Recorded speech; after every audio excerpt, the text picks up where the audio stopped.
नमस्कार। मैंने बोला अभी कि कुछ स्पेशल इश्यूज को लेकर डिस्कस करते हैं। पहला डिस्कशन मैं जो करना चाहता हूँ आज जुडिशियल इंडिपेंडेंस और प्रोसीजर के ऊपर मैं करना चाहता हूँ।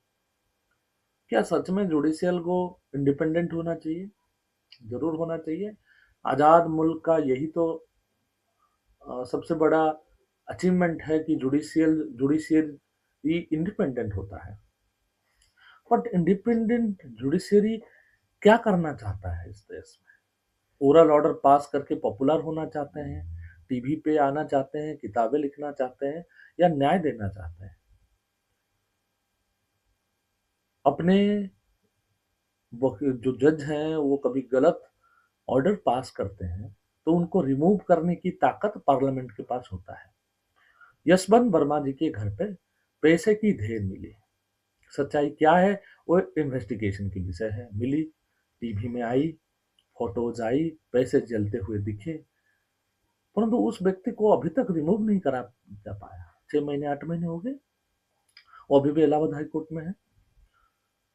क्यों उनको अभी तक नहीं हटाया जा सका? एआर कुछ नाम था उनका, रंगास्वामी या रंगनाथन, उनको हटाने की प्रयास हो रहा है। तो सरकारी स्पीकर, मैं मानता हूँ ओम बिरला जी को, ओम बिरला जी ने उसको कैंसिल कर दिया, लूपहोल ढूंढ लिया। अब जज को हम हटा नहीं सकते।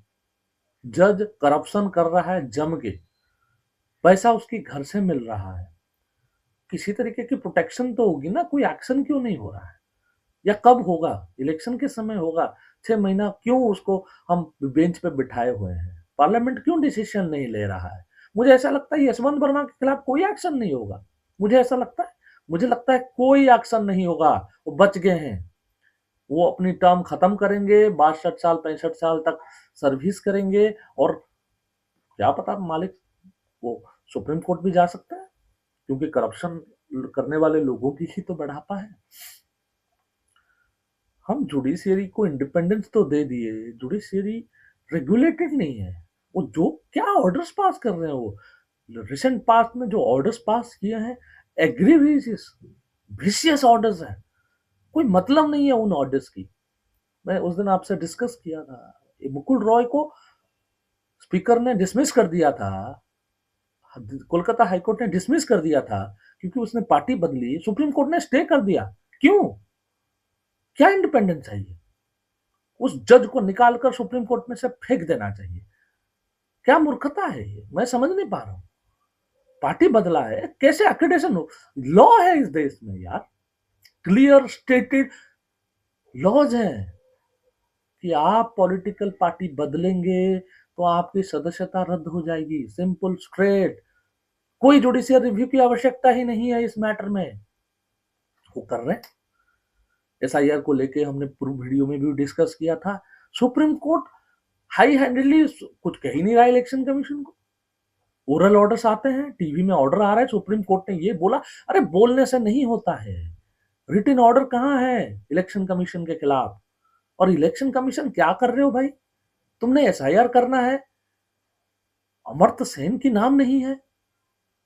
क्या बात है यार! भारत रत्न अमृत, आपको क्या लगता है अमर्त्य सेन की वोटिंग नहीं होनी चाहिए? नहीं है तो उसकी घर जाके ठीक करो। भारत रत्न है वो। तुमने पॉलिटिक्स अमर्त्य सेन के नाम को लेकर पॉलिटिक्स करनी है क्या? और इलेक्शन कमीशन को किस प्रकार की पॉलिटिक्स करनी है? इलेक्शन कमीशन को प्रोटेक्ट और उनको जस्टिफाई करने के लिए बीजेपी की स्पोक्स पर्सन आ रहे हैं। बीजेपी की ऑफिस है क्या इलेक्शन कमीशन? कौन भेज रहा है बीजेपी की स्पोक्स पर्सन को उनको डिफेंड करने के लिए, ज्ञानेश कुमार जी के लिए? बीजेपी ज्वाइन कर गए क्या ज्ञानेश कुमार? राहुल गांधी हाइड्रोजन बम फोड़ रहे हैं। अरे बेसिक इशू पे बात करिए। इस देश में सरकार जितना इनएफिशिएंट है, इलेक्शन कमीशन जितना इनएफिशिएंट, उससे ज्यादा इनएफिशिएंट तो ऑपोजिशन है। कंस्ट्रक्टिव इशू पे बात ही नहीं होती। आप बात करिए ना, जाके लोगों की दिक्कतें बताइए ना। एसआईआर की प्रोसेस को उल्लंघन करिए कि हर व्यक्ति के नाम जुड़ना चाहिए जो भारतीय है, जो नहीं है उसको बांग्लादेश आज ही भेजो। कोई कंप्रोमाइज नहीं होनी चाहिए सरकार के ऊपर। अरे आप तो पता नहीं क्या डिस्कशन करते हैं। इलेक्शन पे इलेक्शन हारते जा रहे हैं आप। कोई कोई कोई उसके ऊपर एनालिसिस नहीं, कोई बातचीत ही नहीं। मुझे समझ नहीं आता अपोजिशन का इस देश में। कांग्रेस पार्टी 2024 की इलेक्शन हारने के बाद उसकी रिव्यू किया गया, क्यों हारे थे? या 99 सीट प्राप्त करने के बाद वो राजा बन गए, shadow prime minister. Shadow prime minister अभी विदेश गए थे घूमने, वो अलग डिस्कशन की विषय है। ये जो इश्यूज हैं उठाते नहीं है, वो कहते हैं वो कोई ब्राजीलियन मॉडल है उसकी फोटो पे जो है इलेक्शन कार्ड बन गया। अरे नहीं, वो इशू है ही नहीं। इशू ये है कि हमारे जेन्युइन लोगों की नाम कट रही है, जाके डिस्कस करिए, बैठिए, नाम को डलवाइए। एमपीज मिनिस्टर सारे काम छोड़ के लोगों की वोटिंग ठीक कराने का काम करना चाहिए। अपने एरिया में जाइए, काम करवाइए, वो ना करना है। सिंपल सी बात है कि सफाई देने से तो अच्छा है कि उस चीज को सुधारा जाए, सुधार। उस पे ज्यादा मेहनत की जाए कि ये जो काम है उस बड़ी स्मूथ तरीके से और हर किसी को वोटिंग मिले, जो है यहाँ का, जो नहीं है उसको सीधा बाहर, बाहर, सिंपल बात सीधा है, बाहर, उस पर कोई चर्चा नहीं कोई करो। चर्चा नहीं करना। क्यों करना?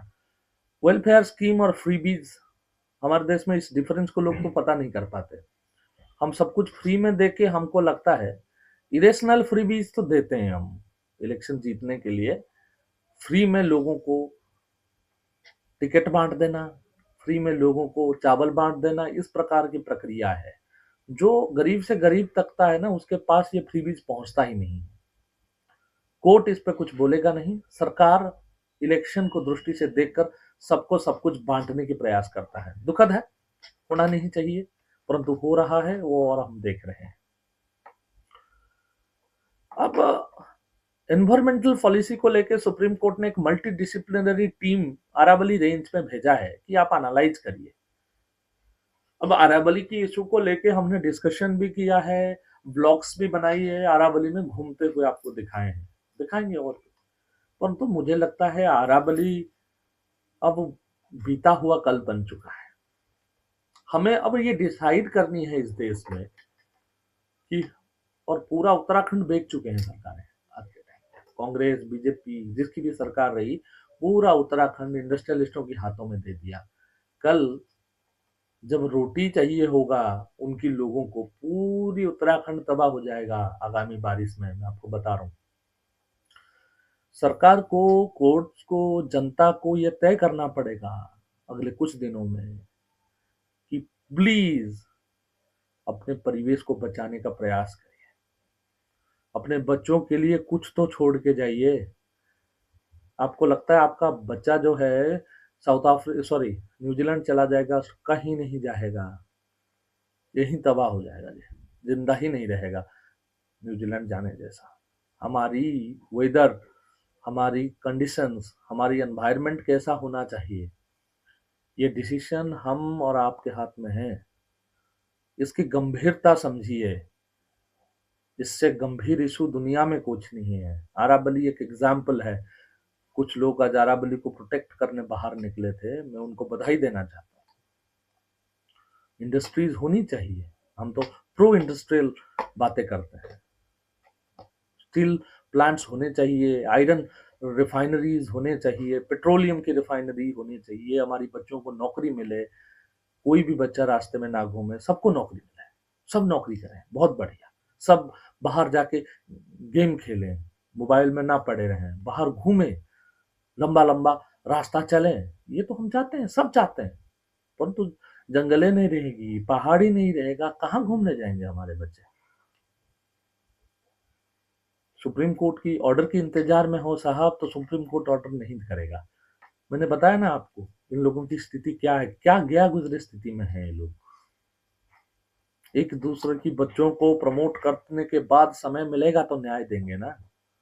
अपने भतीजों को जज बनाने से समय फ्री मिलेगा तो न्याय देंगे ना ये लोग।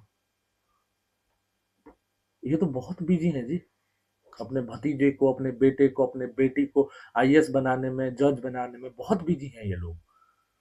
क्लार्क की एग्जाम की फीस जानते हैं आप? 5,000 रुपए। क्यों 5,000 रुपए किया है? क्योंकि इस देश में गरीब का बच्चा तो 5,000 की फॉर्म नहीं भर सकता ना साहब। कौन भर सकता है? जज का बच्चा भरेगा, वही लॉयर बनेगा, वही जज बनेगा। क्यों लेते हो आप फीस एग्जाम के लिए? उड़ीसा में नवीन पटनायक कितने भी बुरे हैं, ओपीएससी की एग्जाम की फीस 0 कर दिया था उन्होंने। भरो एग्जाम, ऐसे ही होना चाहिए। पब्लिक सर्विस की एग्जाम्स की फ्री में होना चाहिए। सरकार टिकट फ्री में दे सकती है बसों की। फॉर्म बच्चों की एग्जाम भरने की फॉर्म को 10 रुपए 15 रुपए या जीरो नहीं कर सकते क्या?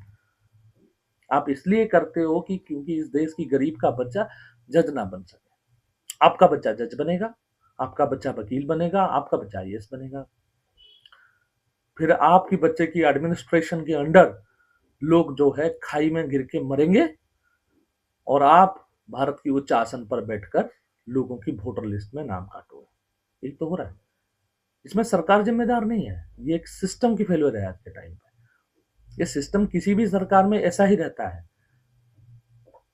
आपको बताता हूँ, पॉलिटिकल लीडर को हर 5 साल में वोट मांगने जाना होता है, इसलिए वो गलती करता है तो माफी मांगता है, वो गलती करता है तो हाथ जोड़ता है, क्योंकि उसको इलेक्शन नहीं जीतेगा तो अगली बार वो पॉलिटिकली इनफर्टाइल हो जाएगा, खत्म हो जाएगा, समाप्त हो जाएगा। परंतु ब्यूरोक्रेट को, आईएएस ऑफिसर को इलेक्शन नहीं लड़ना आता। वो कितना भी गलती कर दे, वो सस्पेंड ही होएगा, आधा तनख्वाह लेगा, 10 महीना चिल करेगा, फिर आके सर्विस ज्वाइन करेगा। एक और बात बताता हूँ आपको, एक आईएएस ऑफिसर था, नाम नहीं लूंगा, अभी एमसीडी के कमिश्नर बने हैं, एक समय मित्र थे हमारे। उनको यहां से लद्दाख इसलिए भेज दिया गया था क्योंकि जवाहरलाल नेहरू स्टेडियम जहां साई की ऑफिस है, उनको इवनिंग वॉक करना होता था, तो सारे एथलीट्स को शाम 6 बजे घर भेज दिया जाता था। वो उनकी कुत्ता और उनकी वाइफ वॉक करने जाते थे। इंडियन एक्सप्रेस की संतोष सिंह ने वो फोटो लिया था, फोटो वायरल हुआ, तो उनको लद्दाख भेज दिया गया। संटिंग, लद्दाख संटिंग है, मैं तो नहीं जानता। लद्दाख की अपॉइंटमेंट किसी का हो जाए तो उसको तो मजे आ जाते हैं। चलो, कल वो एमसीडी की कमिश्नर के रूप में कार्यभार संभाल लिए। एमसीडी ऐसे ही काम नहीं करता था, एमसीडी काम कर रहा होता तो दिल्ली दिल्ली थोड़ी होता है। अब एमसीडी के प्रमुख भी काम नहीं करेंगे।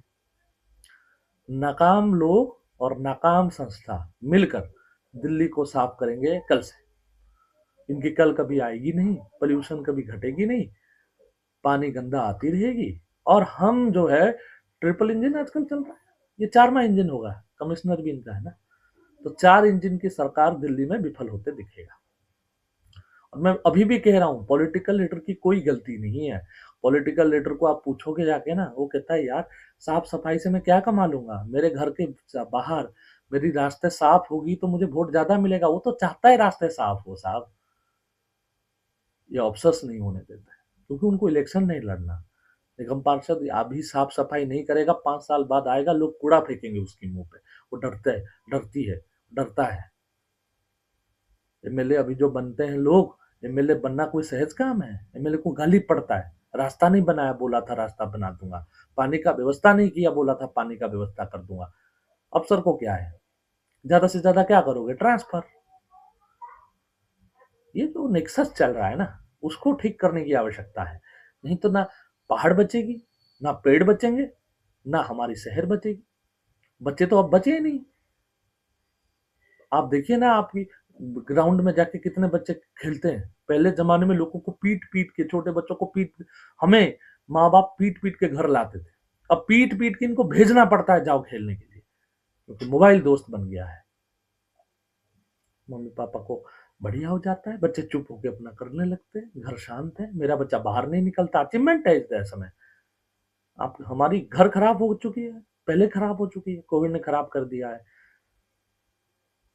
और हमारे एडमिनिस्ट्रेटिव ऑफिसर्स तो हमारी मोहल्ले खराब कर ही रहे थे, और हम अरावली को बेच के, पेड़ों को काट के परिवेश को भी समाप्त कर देंगे। उसके बाद जो है राधे राधे की नाम जपेंगे और स्वर्ग स्वर्ग प्राप्त करेंगे। इस प्रकार की प्रक्रिया में हम चल रहे हैं।